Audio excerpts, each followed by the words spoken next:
Hey there, everyone. I'm Eva, and I'm so excited to welcome you to our vibrant channel.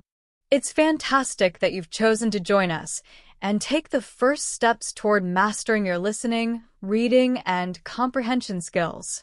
Let's not wait any longer. Jump right into part one of today's podcast with my wonderful friend, Lewis. Lewis, what incredible topic are we exploring today? Thank you, Eva. Dear followers, welcome to your exclusive channel for English language acquisition. With consistent effort and commitment, you can unlock your full potential. Today's topic title is Language Learning, a Rewarding Journey. Learning a new language is both a challenge and a deeply rewarding endeavor. Whether for travel, work, or personal growth, the process demands time, consistency, and enthusiasm. Let's explore the benefits of language learning and how it connects to daily routines, exercise, and other aspects of life. 1. The language learning process. Mastering a language requires dedication, but the benefits, better communication, cultural understanding, and personal growth, are immense. Consistency is crucial. Spending even 15 to 30 minutes daily on vocabulary, listening, or speaking builds fluency over time. Making the process enjoyable is key. Watching movies, listening to music, or reading in the target language not only makes learning fun but also builds familiarity with the language. Social interactions, such as joining conversation groups or finding language exchange partners, help learners practice while making new connections. Mistakes are part of the journey. Instead of fearing them, learners should see mistakes as opportunities to improve and grow in confidence. 2. Integrating language learning into daily routines. A structured daily routine supports consistent language learning. Starting the day with a short vocabulary session, practicing listening during breaks, and ending the evening with an English movie can make learning manageable and enjoyable. Weekends, though less structured, offer opportunities for immersive activities like attending cultural events or engaging in longer study sessions. Striking a balance between discipline and flexibility helps maintain motivation. 3. Exercise and cognitive boosts.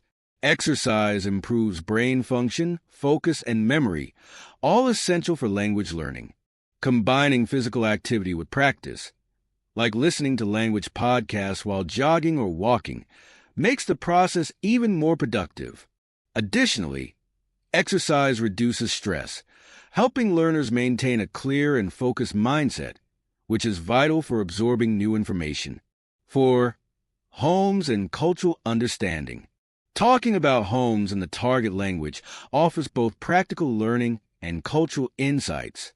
Learning vocabulary like kitchen, bedroom, or apartment helps learners describe their surroundings and communicate effectively. Housing styles also reflect cultural norms, offering learners a unique way to explore lifestyles and traditions while building their language skills. 5. Social media as a learning tool. Social media is a powerful ally for language learners.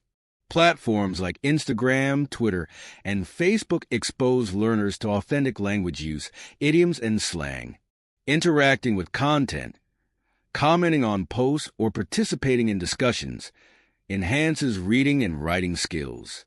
Apps like Snapchat or TikTok are particularly effective for casual, real-world practice.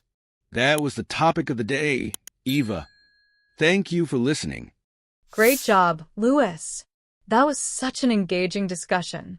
It's always a pleasure to have you here.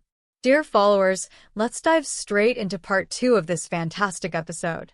The incredible Sarah and David are back for an exciting duo podcast. So, let's not wait. Let's begin. All right, everybody, welcome back to the Deep Dive. It's great to be back. Yeah, always a pleasure. Absolutely. So I'm really pumped for today's Deep Dive because we're tackling something that I know a lot of our listeners are super passionate about. Sure. Language learning. Mm-hmm. So we came across this fascinating podcast episode, and it's chock full of actionable tips and strategies. Yeah. to help you weave language learning into your everyday life. To make it stick. And make it stick, exactly right. Yeah. You know, one of the things that really struck me right off the bat Okay. was the idea that you don't need to spend hours and hours hunched over textbooks Right. to make progress. Yeah, and I think that's a huge barrier for a lot of people, right? It's so intimidating. It feels like this monumental task. Right. But this episode really emphasizes the power of consistency. Yes. Even just like 15 to 30 minutes a day can make a world of difference. That's so encouraging to hear because, like, Right. you know, we all have busy lives, but finding those little pockets of time really can add up. Yeah, it's about making it a habit. Yes. Like brushing your teeth. You wouldn't just brush your teeth once a week and expect to have sparkling pearly whites. Exactly. Yeah. It's the same with language. It's about that consistent practice. And they had this great tip about using a habit tracker app, Oh, yeah. which I thought was brilliant. Accountability is key. Yes, it is. It's like having that little cheerleader in your pocket Right. reminding you to do your daily language workout.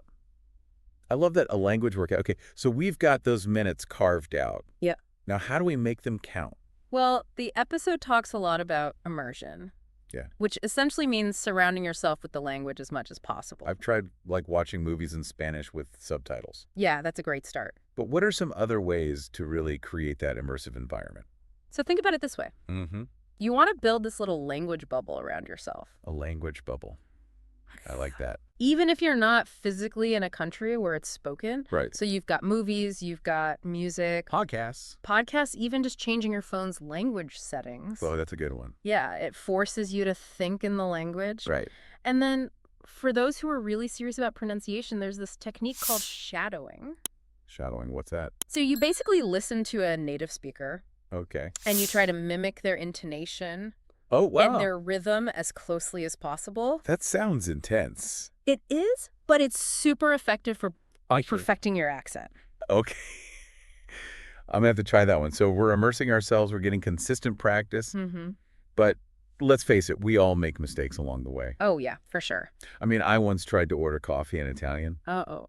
and I accidentally asked for a hairy shoe. Oh, no. It was so embarrassing. It happens to the best of us. But the episode really emphasizes embracing those mistakes. Absolutely. They're not failures. No. They're opportunities to learn and grow.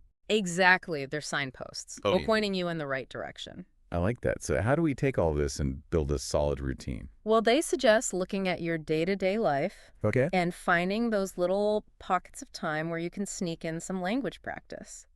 So give me an example. Okay, so picture this. You're having your morning coffee. Okay. Perfect time to review some flashcards. Makes sense. You're commuting to work. Pop in your earbuds and listen to a language learning podcast. Right.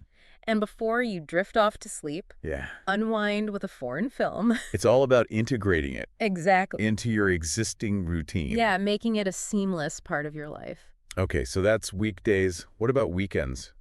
Weekends are a great time to shake things up a bit.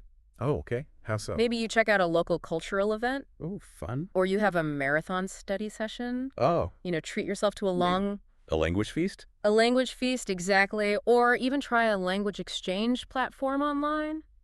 So you can practice with native speakers. That's awesome. You know, something that really blew my mind in this episode Okay. was the connection between exercise and language learning. Oh, yeah. I had no idea. It's amazing, right? Yeah. Exercise is like a turbo boost for your brain. Really? It increases blood flow, which enhances memory and focus, Wow. and it helps reduce stress. So it creates this optimal learning environment. Exactly. That's fascinating. So we could be like jogging while listening to a podcast? Yes, Or practicing vocabulary during a walk in the park? absolutely. What about yoga? Oh, yeah. While listening to instructions in our target language? Love it. That's a good one. Find what gets you moving Yeah. and weave the language learning into it. Okay. I'm totally inspired to move now. And you know, another thing that I found really intriguing Yeah. was the idea that something as simple as looking the words for rooms in a house Mm-hmm. can actually provide insights into another culture. Isn't that cool? Yeah. Housing styles often reflect a culture's values and way of life. Give me an example. Okay, so think about traditional Japanese homes Okay. with the tatami mats and the sliding doors. Right. They emphasize harmony with nature Right. and flexible living spaces. It's a reminder that language is more than just words. It's a window into a different worldview. Exactly. I love that. And speaking of windows, we can't ignore the elephant in the room, or should I say the algorithm in the room? Ooh. Social media, Yes. Instagram, TikTok. I mean, they're overflowing with authentic language content. Yeah, absolutely. And it's such a valuable resource. But is it too good to be true? Well, it's important to use social media strategically. Well, It's great for bite-sized learning and exposure to colloquialisms, but it shouldn't be your only source. so how do we use it effectively? Engage with the content actively. Okay. Comment in your target language, participate in discussions, even create your own posts Oh, that's a good one. to test your skills. Awesome. All right, so as we wrap up today's deep dive, Yeah. it seems though the key takeaways are consistency, making it fun, and embracing those inevitable stumbles along the way. Couldn't have said it better myself. It's about weaving language learning into the fabric of your life, Absolutely. not cramming textbooks. Exactly. So if you're feeling overwhelmed, just pick one tip Yeah. that resonated with you from today's episode. And try it out. Give it a go. Even baby steps will move you closer to fluency. That's right. So keep exploring, keep practicing, and most importantly, Enjoy the journey. enjoy the journey. Yeah. That's such great advice. All right, that's it for today's deep dive. Until next time. We'll see you next time. Bye. Bye, everybody. Thank you so much, Sarah and David. You're an unbeatable team. Lewis, that's the end of today's session. And to make today's topic even more impactful, let me share a brief summary of the key ideas we explored. This podcast episode discusses the benefits and methods of language learning. It emphasizes consistent, enjoyable practice integrated into daily routines, highlighting the roles of exercise, cultural exploration, and social media. The episode encourages embracing mistakes as learning opportunities and stresses the rewarding personal growth that comes from mastering a new language. It suggests practical strategies for incorporating language learning into daily life and leveraging various resources for effective study. Ultimately, the episode promotes a holistic approach to language acquisition. Dear followers, if these videos inspire you, hit subscribe, ring the bell for updates, and share your feedback in the comments. Thanks for your support. I leave you with love, respect, and encouragement. Until next time, stay inspired and see you in the next video.